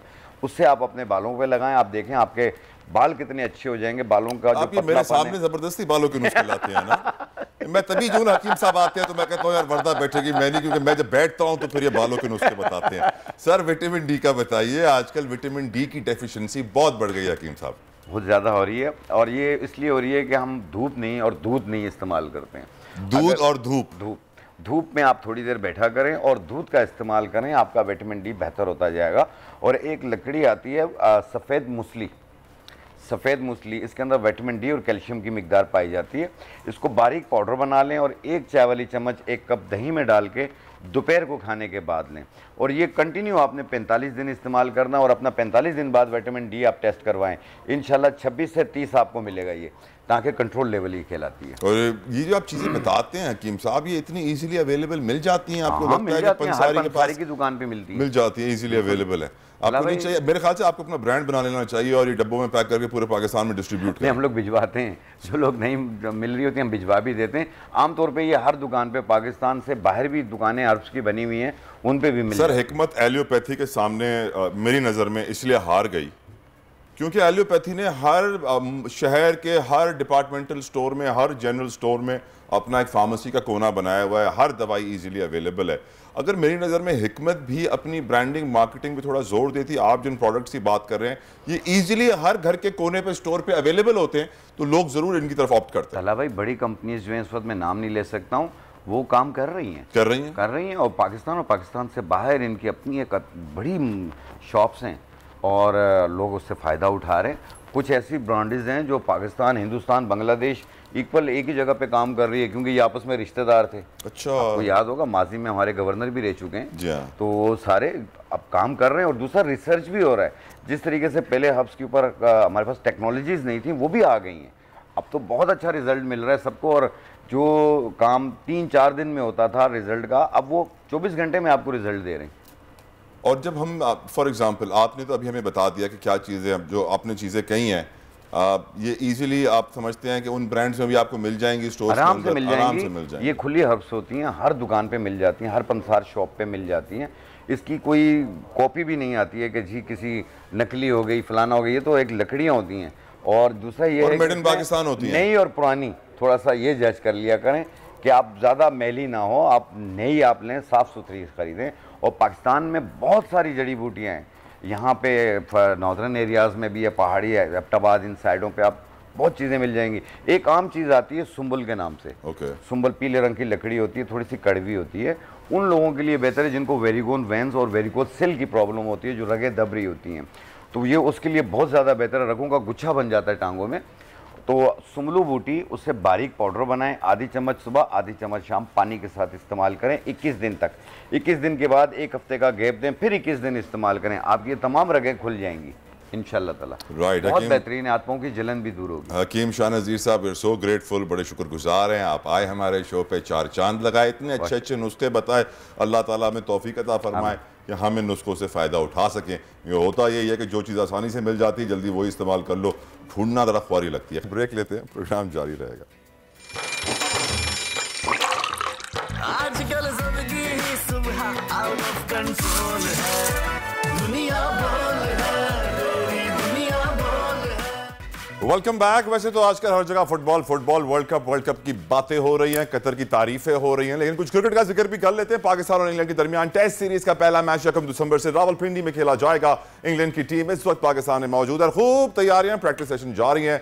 इंग्लिश क्रिकेटर्स ने पाकिस्तान में अपनी टीम की बेहतरीन परफॉर्मेंस का भी इंदिया दिया है, इस्तकबाल पर शुक्रिया भी अदा किया है। साथ साथ उन्होंने कह रहा है कि रावलपिंडी की पिच के मामले पर इतना बेहतर तजुर्बा नहीं रखते, यकीनन बहुत सारे चैलेंजेस होंगे इंग्लिश टीम के लिए। डिस्कशन के लिए मेरे साथ मौजूद हैं इकबाल जमील साहब, किसी तारुफ के मोहताज नहीं है, लेजेंड स्पोर्ट्स एनालिस्ट हैं। और मैं पहले क्रिकेट की बात कर लेता हूं, फिर कुछ फुटबॉल भी डिस्कस करेंगे इकबाल साहब के साथ। इकबाल साहब, आप कैसे देखते हैं टेस्ट सीरीज को, क्या इंपॉर्टेंस है इसकी?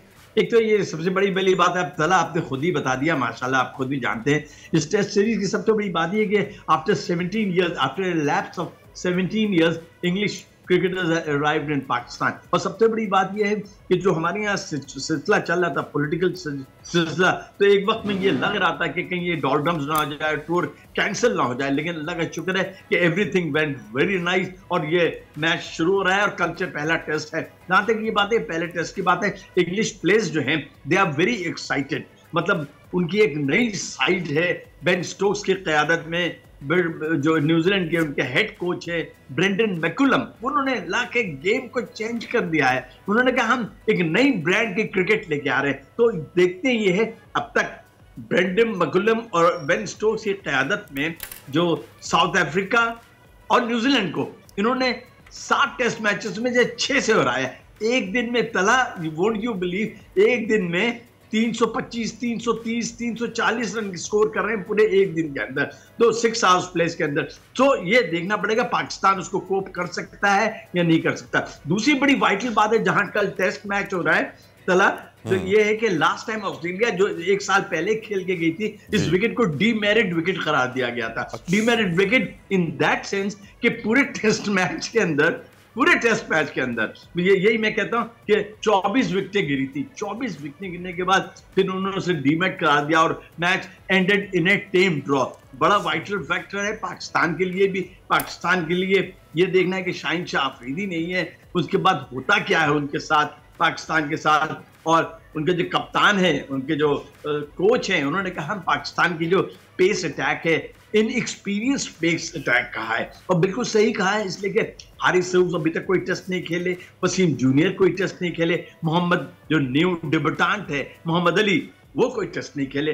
तो ये देखना पड़ेगा कि किस तरीके से वो परफॉर्म करते हैं तला, और it's going to be a very milestone. Iqbal साहब, जैसे जैसे ज़माना बदल रहा है, वक्त की रफ्तार बड़ी बढ़ती जा रही है, और बड़े कहते थे time is money, money is time.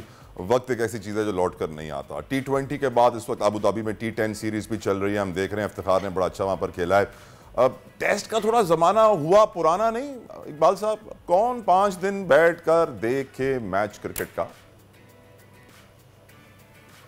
पर आपकी बात तो बिल्कुल सही है कि the world is becoming a consumer society. Corporate world बहुत आ गया है। वो कहता है कम ऑन रिजल्ट करें। फीफा वर्ल्ड कप फुटबॉल हो रहा है, 90 मिनट्स में मैच डिसाइड हो जाता है और फिर पूरा स्टेडियम 80-80 हज़ार लोग आ रहे हैं। अभी अकॉर्डिंग टू द लेटेस्ट वो ये कह रहे हैं कि पीसीबी की तरफ से ये एक स्टेटमेंट आया है कि जनाब जो उनके 2 बड़े इंक्लोजर्स हैं उनके तमाम टिकट बिक चुके हैं। तो पाकिस्तान के अंदर टेस्ट क्रिकेट के अंदर अगर वो इंटरेस्ट है, देखिए असली क्रिकेट टेक्स्ट बुक क्रिकेट तो यही है, लेकिन पीपल वर्थ मनी है। उन्होंने भी ये कहा है, जो इंग्लिश कोच है एंडरसन ने भी कहा है कल वो प्रेस कॉन्फ्रेंस में कि हम चाहते हैं कि मैचेस के रिजल्ट आए। हाँ, अगर 5 दिन के बाद मैच का रिजल्ट नहीं आता, ये एक ट्रेजेडी वाली बात है, ये एक अफसोसनाक बात है। फिर हिटलर याद आता है सर, हिटलर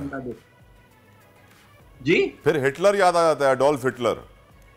फिर एडोल्फ हिटलर याद आया था, इनको सामने खड़ा करो और फिर उनके साथ कार्रवाई करो। बात ये नहीं है, बात ये है कि उसके लिए पाकिस्तान को खासतौर पे ये सोचना है, इंग्लैंड तो आ गया है, पाकिस्तान को चाहिए you make a supporting wicket, आप विकेट बनाए। देखें, आपको डरने की जरूरत नहीं है, अगर आप हारेंगे तो इस विकेट पे भी हार जाएंगे, लेकिन आपको विकेट बनानी चाहिए, सपोर्टिंग विकेट रहना चाहिए, ग्रासी विकेट रहना चाहिए। ये कह के पाकिस्तान के क्रिकेट की जवाल की वजह यह है कि आपने पॉजिटिव विकेट नहीं बनाई। आपकी विकेटें जो है डल, डोसाइल, स्लो, ना उसमें बाउंस होता है, ना उसके अंदर स्विंग होता है, ना उसके अंदर सीम होता है। तो फिर आप मुझे ये बताइए, जब हम लोग बाहर जाते हैं तो फिर वहां जाके एक्सपोज हो जाते हैं। एग्जैक्टली यही सही है। मैं ये कहता हूं आप टर्निंग विकेट बनाए, जैसे इंडिया करता है। इंडिया जो टेस्ट मैचेस जीतता है टर्निंग विकेट है, लेकिन बनाए तो सही। सर मौके का फायदा उठाने दें मुझे इकबाल भाई, मौके का फायदा उठाऊंगा, मौके का फायदा उठाऊंगा। आप कुछ फुटबॉल का जिक्र आपके साथ करना चाहूंगा। कल बड़ा लाजवाब मैच था सेनेगाल और एक्वाडोर के दरमियान, और क्या तो गेम हुई थी। अब मैं हैरान इस बात पे होता हूँ इकबाल भाई, सेनेगाल, घाना, नाइजीरिया, ये वो अफ्रीकन कंट्रीज हैं जो बड़े ही गरीब हैं, यहाँ पे बड़ी भूखो फ्लास है, यहाँ पे कोई इतना पैसे खर्च नहीं किए जाते खेल पर, लेकिन क्योंकि खिलाड़ी ऐसा है, टैलेंट ऐसा है कि वो वर्ल्ड कप तक पहुंच जाते हैं। इकबाल भाई, हम कब पहुंचेंगे? साला ये एक ऐसा ख्वाब है, ये एक ऐसे शर्मिंदा है ताबीर वाला ख्वाब है कि मुझे लगता है आइंदा 30 साल तक तो नहीं पहुंच सकते। इसलिए कि जो आपकी हाल है, आपके यहाँ एसोसिएशन बटी हुई है, आपके जो फेडरेशन बने हुए, फुटबॉल फेडरेशन, वो 3-3 बॉडीज बनी हुई है। फीफा ने इतना पैसा दिया इसके प्रमोट करने के लिए, आपस में आपके लड़के डिसाइड ही नहीं होता कि कौन प्रेसिडेंट है, कौन जनरल सेक्रेटरी है। एक बॉडी ही नहीं है तो how would you do? Government के साथ पास इतना पोटेंशियल नहीं है, इतना टाइम नहीं, इतना स्किल नहीं है कि जनाब वो लेके आए, आपस में लड़े हुए। आप ये देखिए, अमेजिंग वर्ल्ड एशिया की टीमों को आप देखें, जापान किस तरीके से खेल रहा है। ऑनेस्टली स्पीकिंग, साउथ कोरिया ठीक है कल हारा जरूर है, लेकिन दे आर क्या खेला? ईरान को देखें, आप सऊदी अरेबिया को देखें, सऊदी अरेबिया ने एक स्टनिंग किस्म की मतलब सरप्राइज दिया अर्जेंटीना को डिफीट करके, कोई 2 टाइम जर्मनी, मतलब लेकिन पाकिस्तान के साथ I am very sorry to say कि हम सिर्फ ये होता है वर्ल्ड कप जब आता है तो मलीर और लियारी में कुछ वीडियोस बना के लोगों को दिखा देते हैं, लेकिन 22 करोड़ का मुल्क है ये, 22 करोड़ का मुल्क है। क्रिकेट में, स्कॉश में आपने सबने किया, फुटबॉल के लिए कुछ नहीं किया। मैं आपको ये बता दूं कि मतलब ऐसा होता था कि एक जमाने में फुटबॉल में रशिया की एक टीम आई थी जी, वो सेंटर से पाकिस्तान के गोल पे मारते थे और गोल हो जाता था सेंटर से। उन्होंने कोई 30 या 40 गोल कर दिए थे। तो कभी कोई प्लानिंग नहीं की, लैक ऑफ इंटरेस्ट रहा, हमेशा लैक ऑफ इंटरेस्ट रहा। और इसको हमेशा, I am very sorry to say, इसको हमेशा स्लम का गेम समझा गया। मुझे दुख इस बात का कहते हुए दुख होता है कि लियारी में पोटेंशियल है, लोगों में पोटेंशियल है, लेकिन इसको हमेशा आपने, सर मैं लियारी को, इकबाल भाई यहाँ पे लियारी का नाम आपने लिया, रूरल एरिया का गेम समझा, कहीं भी इसको कोई प्रमोट नहीं। मैं लियारी को सलाम पेश करता हूँ मुझे बता दी, लियारी वालों को सलाम पेश करता हूँ जिन्होंने फुटबॉल को, साइकिलिंग को, बॉक्सिंग को, डोंकी कार्ट रेस को जिस तरीके से प्रमोट किया है, जिस तरीके से टैलेंट प्रोड्यूस किया है विदाउट एनी सपोर्ट, बिना किसी मदद के। मैं उन बलोच भाइयों को अपने सलाम पेश करता हूं जिन खेलों को जिंदा रखे हुए हैं पाकिस्तान में लिटरली। सर ये बताइए इकबाल भाई, अंडरडॉग्स का वर्ल्ड कप है ये, जितने भी हम अपसेट्स देख रहे हैं वो यही देख रहे हैं, जितने भी टीम्स ऐसी होती हैं जिनसे एक्सपेक्ट किया जा रहा था इनका तो जीतना बहुत मुश्किल है, वो जीत जाते हैं, तो बड़े मजा आ रहा है गेम में। सर आपकी आवाज मुझे क्लियर नहीं आ रही। क्या ये अंडरडॉग्स का वर्ल्ड कप है? जितने अपसेट्स इकबाल भाई हम देख रहे हैं, जितने अपसेट्स वर्ल्ड कप में हम देख रहे हैं, क्या मैं इसको अंडरडॉग्स का वर्ल्ड कप समझूं? देखिए, इसको अपसेट आप सब समझे निकल। एक्चुअली बात ये है कि अब दुनिया में जितनी भी मतलब 32 मुल्कों की टीमें हिस्सा ले रही हैं, 32, और ये क्वालिफाई करके आए हैं। देखिए क्वालिफाई करके आने के बाद, और सबसे बड़ी बात है आप ये देख लीजिए, ट्वाइस चैंपियन वर्ल्ड कप में इटली नहीं आया, इटली नहीं पहुंच सका, नाइजीरिया नहीं पहुंच सका सर। सबसे ज्यादा फुटबॉल क्लब्स हैं। मिलान एक बहुत बड़ी जगह है, वहां बहुत बड़े बड़े प्लेयर्स खेलते हैं, लेकिन वो क्वालिफाई नहीं कर सका। तो ये 32 टीमें जो आई हैं, इनमें नेचुरली पोटेंशियल है। और जो दूसरी बात है, इसमें इन्होंने कोचेस बड़े बड़े हायर किए। आप सऊदी अरेबिया को देख लीजिए, the way they played outstanding. Japan को देख लीजिए, जिस अंदाज में वो खेल रहे हैं। कोरिया को देख लीजिए, क्रोएशिया को देख लीजिए। क्रोएशिया लास्ट टाइम जो फाइनलिस्ट था, हार जरूर गया था, लेकिन द वे उन्होंने फुटबॉल को प्रमोट किया, कमाल के बन गया। मुझे याद है, मुझे यहाँ कहना पड़ेगा कि तरह के क्लिंसमैन ने ये कहा था शुरू होने से पहले, फीफा वर्ल्ड कप से पहले, उन्होंने कहा था कि जनाब ये it will be a world cup of surprises, और एग्जैक्टली यही हुआ रहा। अभी तक आप पॉइंट्स टेबल पे देख लीजिए, जर्मनी हो, ब्राजील हो, अर्जेंटीना हो, स्पेन एक टीम लगती है, फ्रांस हो, फ्रांस प्लेड वेरी वेल, बहुत अच्छा खेल रहे हैं, वो लास्ट टाइम के चैंपियन भी है। लेकिन अभी कोई प्रेडिक्शन नहीं कर सकता who will be the finalist, right sir, who can rip a part on that, इसलिए कि अभी भी अपसेट्स हो रहे हैं। तो जी बिल्कुल ये बात है कि अभी भी अपसेट्स हो रहे हैं। थैंक यू इकबाल जमील साहब, thank you so, always an honour and pleasure to talk to you about sports. और यकीनन वर्ल्ड कप में बड़ा मजा आ रहा है, बड़े अपसेट्स हो रहे हैं, बड़े बेहतरीन मैचेस देखने को मिल रहे हैं, और मैं दोनों हाथों से तालियां बजाऊंगा कतर के लिए कि जिन्होंने बेहतरीन काम किया है, बेहतरीन होस्टिंग की है वर्ल्ड कप की। एक ब्रेक लेते हैं, ब्रेक के बाद कुछ टैलेंट है पाकिस्तानी, हीरो पाकिस्तानी से आपको मिलवाएंगे। आजकल जिंदगी ही सुबह आउट ऑफ कंट्रोल है, दुनिया बोल है, दुनिया बोल है। वेलकम बैक टू दुनिया बोले। ख़वातीनो हजरात, खेल का हम जिक्र कर रहे थे ब्रेक से पहले भी, तो पिछले ओलंपिक्स में हमने देखा था कि जब हमारे जेवलिन थ्रोअर ने या अली मदद करके जेवलिन फेंका और गोल्ड मेडल जीता, तो कितने हम खुश हुए थे। जब हम दूसरे स्पोर्ट्स में, दूसरे एथलेटिक्स मुकाबलों में हम जीत कर आ रहे थे मेडल, हम बड़े खुश हुए थे। लेकिन मैं ही समझता हूँ ज़रूरत वक्त ये है कि जो इस वक्त हमारे खिलाड़ी जीत रहे हैं 50th नेशनल एथलेटिक चैंपियनशिप में, जो मुकाबले इस वक्त पाकिस्तान में जारी हैं, इनको इंटरनेशनल कैंप्स कराने चाहिए, इनको इंटरनेशनल ट्रेनिंग्स पे भेजना चाहिए, इनको मजीद सपोर्ट करना चाहिए। क्योंकि होता यही है, हम भूल जाते हैं, बड़े बड़े सानेहात वाक़यात रूनुमा होते हैं और हम भूल जाते हैं कि इन खिलाड़ियों को सपोर्ट करना भी मिन हैसल कौम हमारा ही फरीज़ा है। हमें ही आगे बढ़ना होगा, इनके लिए स्पॉन्सर्स लाने होंगे, इनको सपोर्ट करना होगा, ताकि ये इंटरनेशनल फ्रंट पे बड़े बड़े खिलाड़ियों का मुकाबला कर सकें, जिन खिलाड़ियों के पास दुनिया भर की ट्रेनर्स होते हैं, दुनिया भर के ट्रेनिंग कैंप्स होते हैं और दुनिया का एक्सपोजर होता है, जिसकी वजह से जब वो इंटरनेशनल मुकाबलों के में हिस्सा लेते हैं तो उनको मालूम होता है कि उनको कौन कौन से प्रेशर्स का सामना करना पड़ता है। लेकिन हमारे साथ इस वक्त मौजूद हैं तमीम खान। आपने गोल्ड मेडल जीता, you are the fastest women in Pakistan right now. Tamim, thank you so very much, आपने हमें ज्वाइन किया है हयाताबाद पेशावर से। तमीम, एक एथलीट की ज़िंदगी में यकीनन आपको खुशी हुई होगी, आपने बहुत बड़ी अचीवमेंट की है और मैं उम्मीद करता हूं कि आप अपने करियर में ऐसी मजीद अचीवमेंट्स करती रहें। पर what is to be done to support you, what is to be done कि हम किस तरह अपने एथलीट्स को सपोर्ट करें, क्या करना चाहिए, हमें बताइए। एथलीट्स को आगे जाने के लिए, स्पेशली अगर मैं फीमेल एथलीट्स की बात करूं पाकिस्तान में, आपके पास सबसे पहले अपने पेरेंट्स की सपोर्ट होनी चाहिए। अगर आज मेरे पेरेंट्स मुझे सपोर्ट ना करते तो मैं इतनी आगे ना जा सकती, बिकॉज किसी ने एक्सपेक्ट नहीं किया था कि पेशावर से एक लड़की आएगी और वो फास्टेस्ट वुमेन ऑफ पाकिस्तान बन जाएगी। इसके अलावा मैं कहती हूँ कि जो जितने भी हमारे एथलीट्स हैं इंटरनेशनल लेवल पे, उन्होंने जैसे अभी अच्छा परफॉर्म किया, अरशद नदीम हो गए, शजर अब्बास हो गए, इन सबको मीडिया कवरेज बहुत ज़रूरत होती है। अगर मीडिया इनको आगे प्रमोट करेगी तो इस तरह के एथलीट्स आगे जाते हैं फिर।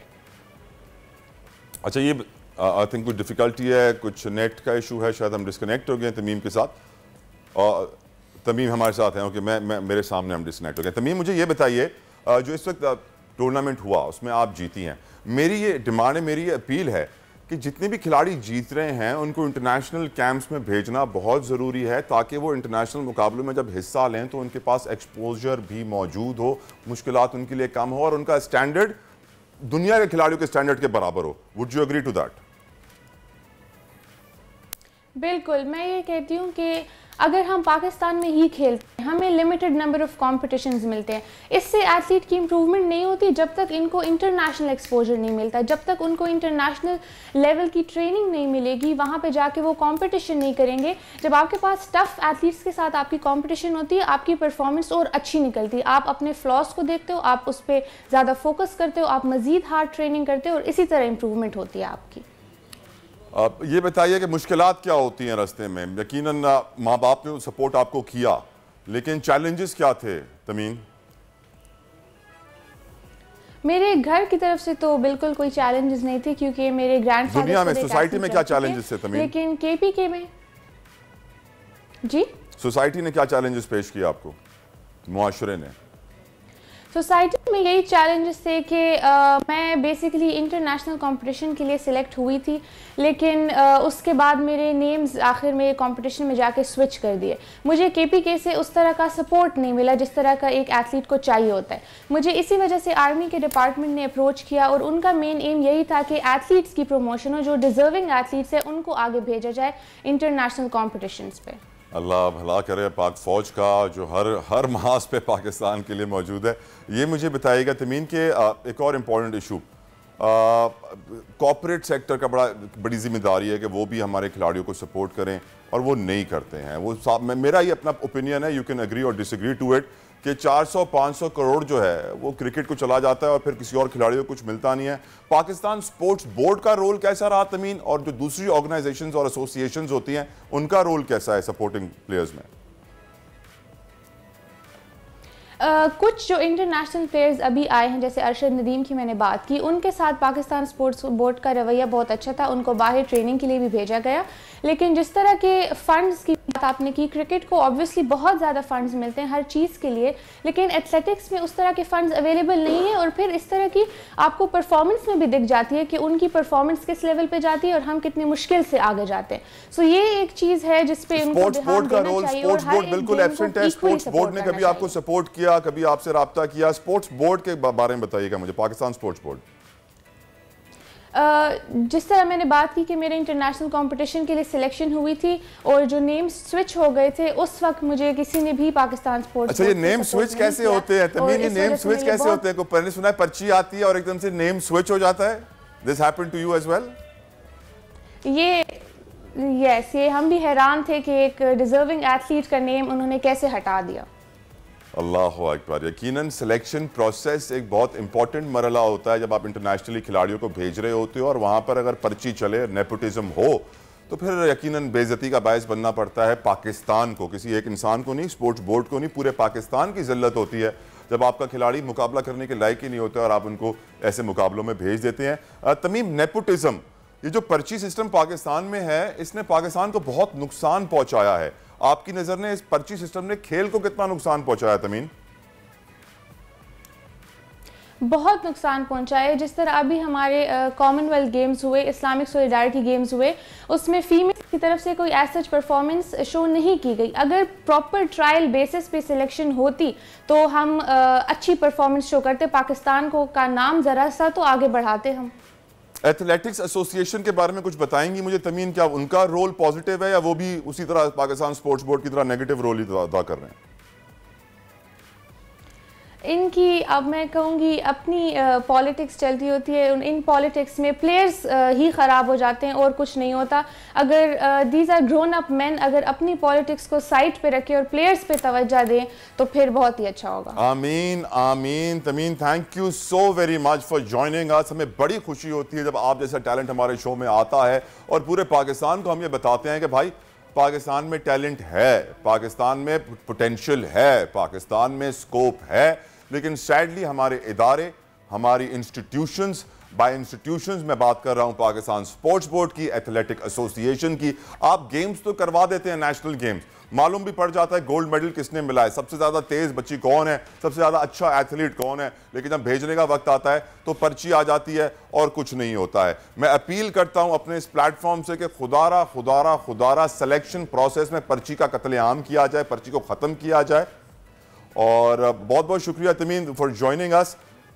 उम्मीद करता हूं मैं कि हमारे इदारे होश में आए और हम इम्प्रूवमेंट करें, क्योंकि खेल, खिलाड़ी आईटी के लिए बहुत ज़रूरी होता है। जब आप ओलंपिक्स में जाते हैं, गोल्ड मेडल्स लेते हैं, तब चाइना सबसे ज़्यादा गोल्ड मेडल लेता है, तो दुनिया के जो इंडिकेटर्स होते हैं वो समझते हैं कि चाइना एक डेवलप्ड कंट्री है, तभी वो इतने सारे गोल्ड मेडल्स ले रहा है। जो सेकंड कंट्री होता है उसके लिए भी यही समझा जाता है, जो नीचे आता है उनके लिए कहते हैं यार ये इनके यहाँ डेवलपमेंट नहीं है, ये अपने ह्यूमन रिसोर्स पे, अपने लोगों पे इन्वेस्टमेंट करते ही नहीं है। ज़रूरत इस अमर की है कि हम पाकिस्तान में इन्वेस्टमेंट करें, पाकिस्तानियों पर इन्वेस्टमेंट करें, पाकिस्तान के टैलेंट पे पैसा लगाएं, क्योंकि हो ये रहा है इस वक्त पाकिस्तान में कि 400-500 करोड़ रुपए क्रिकेट के नाम पर सिर्फ PSL को दिया जाता है। मैं PCB के अखराजात और आमदनी का जिक्र ही नहीं कर रहा हूं। जब एक इवेंट को आप 500 करोड़ रुपए की इन्वेस्टमेंट दे देता है कॉर्पोरेट सेक्टर PSL को, तो भाई अब दूसरे खेलों का भी सोचिए। यही वजह है कि आज ना पाकिस्तान में हम हॉकी चैंपियन है, ना हम स्क्वॉश चैंपियन है, ना स्नूकर चैंपियन है। मुल्क माशी तौर पर तबाही के दहाने पर है, सियासी तौर पर अफरा तफरी है, समाजी तौर पर हम देख रहे हैं कि एक बाप अपनी बेटी के गलों पर छुरियां फेर रहा है, 3 जवान बेटियों को ज़िबा कर देता है और हमें फ़र्क नहीं पड़ता। इसकी वजह यही है कि हम मिनहसल कौम भूल गए हैं कि हज़रत इंसान को इंसान बनने के लिए किन चीज़ों की ज़रूरत है। मजहब फरोशी इतने उरूज पर है कि हम जानते हैं मौलाना फजलुर रहमान किस तरह की बातें कर रहे हैं। और मैं हैरान हूं कि हुर्मत सूद के ऊपर भी एक कॉन्फ्रेंस मैंने भी थोड़ी देर पहले देखी कि सूद की भी क्या हुर्मत होती है। हम मिन हैसल कौम, हज़रत इंसान बहुत तनज़्ज़ुली का शिकार हैं, हम गिर चुके हैं। हमें अपने पैरों पे खड़ा होना है और पैरों पे खड़ा होने के लिए हमें पहले पाकिस्तान के हीरोज़ को सपोर्ट करना होगा, पाकिस्तान के टैलेंट को सपोर्ट करना होगा, यूथ को सही डायरेक्शन देनी होगी जो मुसलसल नशे की डायरेक्शन में जा रही है। अगर हमने ये काम नहीं किए तो पाकिस्तान खसारे में होगा, पाकिस्तानियों का नुकसान होगा। ये मुल्क ज़रूर आज़ाद है, लेकिन यहाँ के लोग बड़ी मुश्किलात में घिरे हैं और उनका जहन सिर्फ टेंशन्स में इस वक्त घिरा हुआ है। जहन उनका आज़ाद नहीं है। इस दुआ के साथ, इस उम्मीद के साथ कि अरबाब इक़्तिदार तक मेरी आवाज़ पहुँचे, खेल और खिलाड़ियों को उनका हक मिले और पाकिस्तान को खुदारा रहम खाइए, पाकिस्तान पर यह नेपोटिज्म पर्ची ख़त्म कीजिए। अल्लाह हाफ़िज़, अपना बहुत ख्याल रखिएगा। आजकल ज़िंदगी ही सुबह आउट ऑफ कंट्रोल है, दुनिया बोल है, दुनिया बोल है। आप ये समझें, ये जो हक है ना, हक पे खड़े रहना और हक को बोलना, ये दूर से लगता है तन्हा हो गए लोग। आप खान साहब को देखें, तन्हा दिखाई देने, सारी जमातें मिलकर उनके खिलाफ हैं, लेकिन आज भी पाकिस्तान के अवाम उस हक की आवाज़ के पीछे जो है 80% से ज़्यादा अवाम उनके साथ है। सेम एग्जैक्टली इसी तरीके से बोल की कहानी है भाई, बिल्कुल अलग आपको तन्हा दिखाई देगा, हर जगह आपको खड़ा हुआ नजर आएगा, हटेगा नहीं किसी चीज़ से। और उसके साथ भी 80% अवाम अगर आज आप देखें तो उसे बोल दिख रही है। जाली केस है ना, ये हम पे उस वक्त बनाए गए थे जब हुकूमत यही थी, इन्हीं लोगों की हुकूमत थी ना। और ये जाली केस, इनको मैं नहीं कह रहा इस केस को जाली केस, इनको पाकिस्तान में क्या पूरी दुनिया में एक ऐसा शिकायत कुंदा नहीं मिला, एक ऐसा कंप्लेनेंट नहीं मिला जिसने ये कहा हो कि हमारे साथ फ्रॉड हुआ है। तो ये खुद ही बन गए कंप्लेनेंट और ये खुद ही इन्होंने खुद ही इन्वेस्टिगेशन की, उसकी खुद ही तफ्तीश भी की, यानी कि कंप्लेनेंट भी है, इन्वेस्टिगेशन ऑफिसर भी है। और इन द एंड इन्होंने फिर उसके बावजूद ये कोर्ट में जमा कराया कि जी ये केस जाली केस था और इसमें किसी किस्म जो कुछ एग्जैक्ट कर रहा था सब लीगल। ये मेरी बात नहीं है, ये इनके इन्वेस्टिगेशन ऑफिसर की बात। सबसे ज्यादा व्यूज और सबसे ज्यादा रेटिंग के साथ बोल आज भी रहा नंबर 1 पर। सब्सक्राइब करें और बेल दबाएं ताकि कोई खबर रह न जाए।